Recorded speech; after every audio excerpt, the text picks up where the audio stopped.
അദ്ദേഹത്തെയും ഈ വേദിയിലേക്ക് സ്വാഗതം ചെയ്യുന്നു. അതുപോലെ തന്നെ പ്രോഗ്രാം കമ്മിറ്റിയുടെ കൺവീനറും ജമാഅത്തിന്റെ വൈസ് പ്രസിഡന്റ്, കമ്മിറ്റിയുടെ മറ്റു പ്രവർത്തകരുണ്ട്, വളണ്ടിയർമാരുണ്ട്, സ്നേഹം, അതുപോലെ തന്നെ മീഡിയയുടെയും അതുപോലെ സ്വീകരിച്ചുകൊണ്ട് ധന്യമാക്കി ബഹുമാനായ യുഗാധ്യക്ഷൻ, ചെയ്യപ്പെട്ട മഹാരഥന്മാര് അവർ മഹാത്മാക്കളാണ് എന്നുള്ളത് നമ്മുടെ പണ്ഡിതന്മാർ സമർപ്പിച്ചിട്ടുള്ളൊരു കാര്യമാണ്. ശംസുൽമ മുസ്ലിം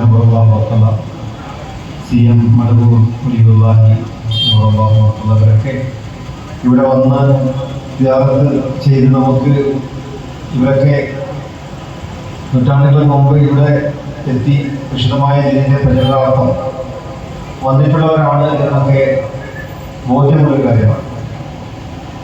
ഹജ്ജത്തുൽ ശേഷം പിന്നീട് സ്വഹാബാക്കൾ ലോകത്തിൻ്റെ പല ഭാഗങ്ങളിലേക്ക് സഞ്ചരിച്ചു എന്നുള്ളത് ചരിത്രത്തിൽ രേഖപ്പെടുത്തിയിട്ടുള്ള സത്യമാണ്.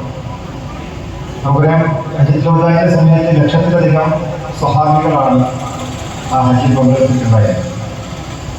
പിന്നീട് സൗദി അറേബ്യ പ്രദേശത്ത് മറവ് ചെയ്യപ്പെട്ട സ്വഹാബാക്കളുടെ എണ്ണം വളരെ കുറവാണ്. നമ്മൾ ലോകത്തിൻ്റെ പല ഭൂഖണ്ഡങ്ങളിലും സഞ്ചരിച്ച് നോക്കുമ്പോൾ അവിടെയൊക്കെ സ്വഹാബാക്കളുടെ ദരീകളുകൾ, മക്കാമുകൾ, ഇതൊക്കെ നമ്മൾ കണ്ടിട്ടുണ്ട്. ചൈനയിൽ പോയാൽ നമുക്ക് കാണാൻ സാധിക്കും സാഹിബിന്റെ മക്ബറയും അവിടെ ഒരു വലിയ പള്ളിയും. ഇന്തോനേഷ്യയുടെ പല ദ്വീപുകളിൽ പോയി നോക്കുമ്പോൾ അവിടെയും സ്വഹാബാക്കളുണ്ട്. മലേഷ്യയുടെ തീരങ്ങളിലുണ്ട്. ഇന്ത്യയുടെ ഈ ഭൂഖണ്ഡമായ ഇന്ത്യയിലെ പല തീരങ്ങളിലും സ്വഹാബാക്കളുടെ മക്ബറുകൾ നമ്മൾ കണ്ടിട്ടുണ്ട്. തമിഴ്നാട്ടിൽ പോകുമ്പോൾ നമ്മൾ അവിടെ കണ്ടുള്ള തമീമുൽ അൻസാരി അള്ളാഹുത്തലാമിൻ്റെ മക്ബറയുണ്ട്. ഉക്കാഷ അള്ളാഹുത്തലാമിൻ്റെ മക്ബറ ചിദംബരത്തും അവിടെയുണ്ട്. ശ്രീലങ്കയിൽ പോയാൽ അവിടേക്ക് നമ്മൾ ലോകത്തിൻ്റെ ആഫ്രിക്കയിൽ വിവിധ തീരങ്ങൾ അത് കപ്പലായിരുന്നു സഞ്ചാരമാണ്. അവിടെ എത്തിപ്പെട്ട സഹാബാക്കൾ ഇപ്പോൾ കേരളത്തിൽ തന്നെ നമുക്കറിയാം, നിലാമറ്റം മക്കാമെന്ന് അവിടെ ഒരുപാട് സ്വഹാബികൾ മറ ചെയ്തിട്ടുണ്ട്. ഇതുപോലെ വാറപ്പള്ളിയുടെ പേരിൽ കൊയിലാണ്ടിക്കടുത്തൊരു വാറപ്പള്ളിയുണ്ട്, അവിടെയും സ്വഹാബാക്കളുണ്ട്. അപ്പൊ ഇങ്ങനെ അവരൊക്കെ ആ കാലഘട്ടത്തിൽ അള്ളാഹുവിന്റെ പരിശുദ്ധമായ ദീനെ അത് പ്രചരിപ്പിക്കുന്നതിന് വേണ്ടി എല്ലാ ഉത്തരവുകൊണ്ട് പാലായനം ചെയ്തുകൊണ്ട് ലോകത്തിന്റെ വിവിധ ഭാഗങ്ങളിലേക്ക് സഞ്ചരിച്ചവരാണ്. അവരുടെ സാന്നിധ്യം കേവലം അള്ളാഹു അവർക്ക് കേവലം ഒരു മരണം മാത്രമല്ല വിശേഷിക്കുന്നത്, മരണശേഷവും അവർ ജീവിക്കുന്നു എന്നുള്ളത് കൂടി അള്ളാഹു നമുക്ക് ദൃഷ്ടാന്തമായി കാണിച്ചു തരികയാണ്. കാരണം അവർ അള്ളാഹുവിൻ്റെ റിസാലാത്തിനെ ജനങ്ങളിലേക്ക് എത്തിക്കുന്നതിന് വേണ്ടിയിട്ടുള്ള പ്രബോധകന്മാരായാണ് അവർ ലോകത്തിൻ്റെ വിവിധ ഭാഗങ്ങളിലേക്ക് പോയിട്ടുള്ളത്. പ്രവാചകൻ സ്വല്ലല്ലാഹു അലൈഹി വസല്ലം വാക്ക് കേട്ടുകൊണ്ട് അവരുടെ ആ തിരുനാവിൽ നിന്ന് വന്ന വാക്കുകൾ കേട്ടവരാണ്. ഒരുപാട് ഉദ്ധരണികൾ, പ്രവാചകൻ സ്വല്ലല്ലാഹു അലൈഹി വസല്ലം ഉദ്ധരണികൾ അതീതരമൊക്കെ റിപ്പോർട്ട് ചെയ്തത് സ്വഹാബാക്കളും. അവരൊക്കെ നേരിട്ട് കണ്ട കാഴ്ചകൾ പിന്നീട് നമുക്കറിയാം. കാസർഗോഡ് ജില്ലയിൽ ഇവിടെ മാലിക് ബിൻ ദീനാർ റളിയല്ലാഹു തആല അവരുടെ മഖാമുണ്ട്. നമുക്കറിയാം, കൊടുങ്ങല്ലൂരിലെ പള്ളി ഇതിന് 5-ാം നൂറ്റാണ്ടിൽ മുസ്ലിങ്ങളെ ഇവിടെ അവർ ഭവനത്തിലൂടെ എത്തി ഇവിടുന്ന് പോയി തിരിച്ചു വന്ന് വരുമ്പോൾ ഒമാനിൽ വെച്ച് മരണപ്പെട്ടു. ബാക്കിയുള്ള സംഘം ഇവിടെ എത്തിയപ്പോൾ പിന്നീട് അവർ എഴുതുന്നത് കേരളത്തിൻ്റെ ഈ തീരത്തൊക്കെ നോക്കുമ്പോൾ ഇസ്ലാമിക പഠന കേന്ദ്രങ്ങൾ, മഖ്ദൂമുകൾ വന്ന് ഇവിടെ ക്ലാസ് എടുത്ത പൊന്നാണി, അതുപോലെ പല പള്ളി ദർസകൾ, ഇതിൻ്റെയൊക്കെ പിന്നിൽ അവിടെ നിന്ന് വന്നിട്ടുള്ള നമുക്കറിയാം. കോഴിക്കോട് കടപ്പുറത്ത് അവിടെ അറബികൾ ധാരാളം വന്നിട്ടുണ്ട്. അവിടെ വന്ന് കച്ചവട സംബന്ധമായി വരുമ്പോഴും അവരെ കൂടെ പ്രബോധകരായിക്കൊണ്ട് വന്നിട്ട് ഒരുപാട് ആളുകളുണ്ട്. അങ്ങനെയുള്ള മഹാത്മാക്കൾ യമനിൽ നിന്ന് വന്ന ഞങ്ങളുടെ പിതാമഹന്മാരായിട്ടുള്ള കണ്ണൂർ വളപട്ടണത്ത് കപ്പുറത്ത് പറഞ്ഞ പള്ളിയിൽ സമീപത്ത് മറ ചെയ്യപ്പെട്ടിരിക്കുന്നത് ഞങ്ങളുടെ ആദ്യത്തെ ഷിഹാബുദ്ദീൻ കബിലയിലെ ആദ്യത്തെ നമ്മുടെ വിപിയാണ് സേദാലി ഷിഹാബുദ്ദീൻ. അവരുടെ അപ്പം അവരെ യമനിൽ നിന്നും പല സ്ഥലങ്ങളിൽ നിന്നും സഹാബാക്കളുടെ കാലവും അതിനുശേഷമൊക്കെ ഇസ്ലാമിക പ്രബോധനത്തിന് വന്നിട്ടുള്ള ഔലിയാക്കന്മാർ അവരൊക്കെ ഇവിടെ ചെയ്തു തീർത്തത് വലിയ ആത്മീയ വിപ്ലവമാണ്.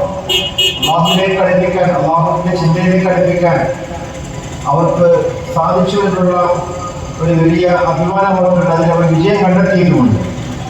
അപ്പോൾ നമ്മളൊക്കെ അത്തരം മഹാത്മാക്കളുടെ ബർക്കത്ത് എടുക്കുക എന്നത് നമ്മുടെയൊക്കെ ജീവിതത്തിൽ ഏറ്റവും വലിയ സൗഭാഗ്യമാണ്. ഇവിടെ വന്നപ്പോൾ നമ്മൾ കണ്ടത് ഒരുപാട് സമുദായത്തിൽപ്പെട്ട സഹോദരന്മാരും ഒക്കെ വന്ന് ഇവിടെ ബർക്കത്ത് എടുക്കുന്നത് മുന്നിൽ ഇടുന്നുണ്ട്.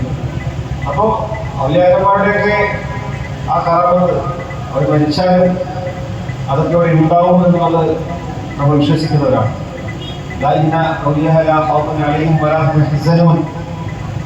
അള്ളാഹുവിൻ്റെ ഔലിയാക്കൾ അവര് ആരെയും പേടിക്കേണ്ടതില്ല.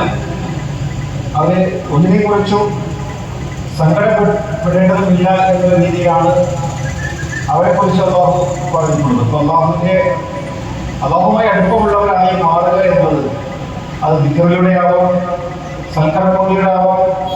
നമ്മൾ ചെയ്യുന്ന നമ്മുടെ പ്രവർത്തനങ്ങൾ അത് സമൂഹത്തിൻ്റെ നന്മയ്ക്ക് വേണ്ടിയാവുമ്പോൾ അത് അള്ളാഹുവിൻ്റെ വചനം ഉദ്ദേശിച്ചുകൊണ്ട് അള്ളാഹുവിൻ്റെ തൃപ്തി കാക്ഷിച്ചുകൊണ്ട് നമ്മൾ ചെയ്യുന്ന കാര്യങ്ങളാണ്. അപ്പം അങ്ങനെ ആത്മീയതയിൽ നമുക്ക് കൂടുതൽ നമ്മുടെ ജീവിതത്തെ പ്രസരിപ്പിക്കുന്നതിന് വേണ്ടി നമുക്ക് കിട്ടുന്ന അവസരങ്ങളാണ് അത്തരം വേദികൾ. അള്ളാഹുവിലൂടെയൊക്കെ കത്തിച്ച വർക്കത്തുകൊണ്ട് നമ്മുടെ എല്ലാ ഉദ്ദേശങ്ങളും അള്ളാഹു പൂർത്തീകരിച്ച് തരുമാറാവട്ടെ. രോഗങ്ങൾ ശരിയാക്കി തരുമാറാവട്ടെ. എല്ലാ പ്രയാസങ്ങളും അള്ളാഹു അകറ്റി തരുമാറാവട്ടെ.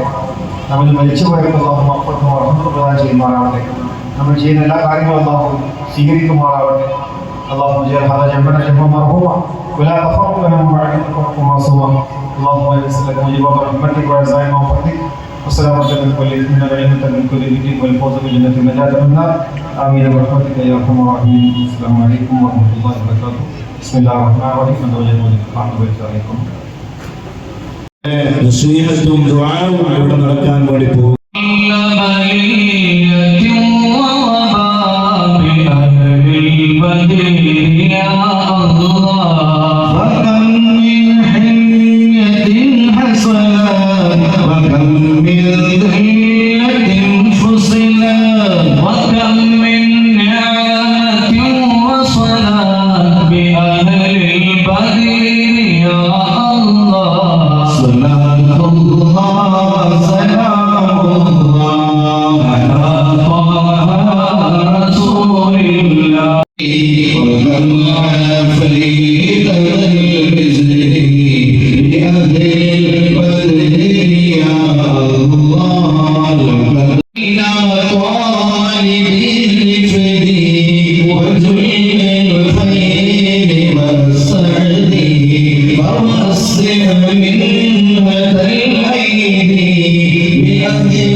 പ്രത്യേകം സജ്ജമാക്കിയ എല്ലാവരെയും ഉൾക്കൊള്ളാനുള്ള സൗകര്യമുണ്ട്. അതുകൊണ്ട് എല്ലാവരും മുബാറക്കിന്റെ അന്നദാനത്തിൽ പങ്കെടുക്കപ്പെട്ട അബ്ദുൽ ഖാദർ സുഹൈരി ചെയ്യണേ അല്ലാഹ്, റാഹത്ത് നൽകണേ റഹ്മാനെ. ICCP-യുടെ നേതൃത്വത്തിൽ ഒരാള് അൽഹംദുലില്ലാ പാറപ്പള്ളി ICCP-യുടെ ഭക്ഷണ വിതരണം ആരംഭിക്കുകയാണ്. അല്ലാഹ്